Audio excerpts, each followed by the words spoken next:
Today I present to you a country with the psychology of a paranoid schizophrenic, the United States of America. One half of its mind says, trust everything synthetic and produced by the government corporations and modern technology, science, or supported by the military-industrial complex, or medical or pharmaceutical industries, while the other half says, simply return to nature. The complexity that has become the human world today is an absolute nightmare in real life, especially considering that the majority of what humans do and work for on a daily basis actually contributes to your own demise, mind, body, and soul. Everything from the system, everything synthetic, government, corporate, technology, science, military-industrial complex, policy, law, etc., is created for either killing plants, animals, and humans, spying on or disenfranchising others, economically producing a product that is consumable, yet somehow contaminates the human body and the environment from its production to use, or they produce products and legislation that increase human laziness, consumption, poor health, bad habits, that lead to addictions, of course. Why is the system and the world like this, you may ask? The answer is quite simple.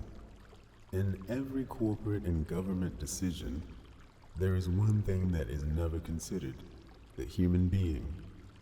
And one thing that is always the focus, short-term economic gain. The human is just made to believe that it will share in the prosperity. However, it is just used to generate prosperity for others. The only consideration the system gives to the human being is to how you will react to what it is about to do to you, and how to mitigate any negative consequences to itself.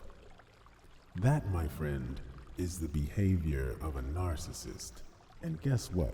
Since the government and corporations exercise more rights than you do, their opinions and beliefs actually supersede and guide your own. So if you act as they do, then you live as a narcissist too. The Mayo Clinic defines narcissistic personality disorder as a mental condition in which people have an inflated sense of their own importance, a deep need for excessive attention and admiration, and they lack empathy for others. We'll revisit this definition over and over again as we analyze your government and corporations, understanding that behind their names are real-life human beings just like you. And we'll see if it's the company and government that are crazy, or just the people running them. The good old Oxford Dictionary defines democracy as follows: a system of government by the whole population or all eligible members of a state, typically through elected representatives. The elected representatives of the United States of America and most other countries around the world are owned by the corporations who fund their campaigns and bribe them. Citizens don't pay enough. The United States government gave corporations the ability to act as human entities thanks to the 14th Amendment and key Supreme Court decisions that created a belief in corporate personhood.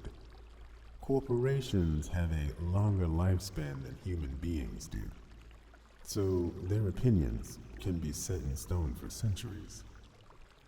In the leading democracy of the world, corporations and governments actually replace God in the minds of those who lead the corporations and government agencies, of course.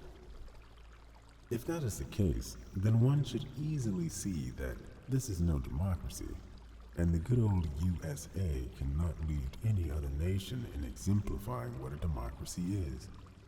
Furthermore, if the Supreme Court gave personhood status to corporations, then the collected actions of the corporation can be analyzed by sound-minded people to see whether or not, if the quote-unquote person that the corporation represents is one of sound mind or not. In this upcoming series of videos entitled WMATA, Poster Child of a Narcissistic Corporation, we'll dive deep through the communications via policies and publications issued by WMATA from the start of the pandemic in 2020 to present day, to analyze and understand the stark differences between common sense direction and leadership under duress. We'll have a chance to witness how narcissistic personality traits show themselves primarily when entities, whether human, corporate, or government, is under stress.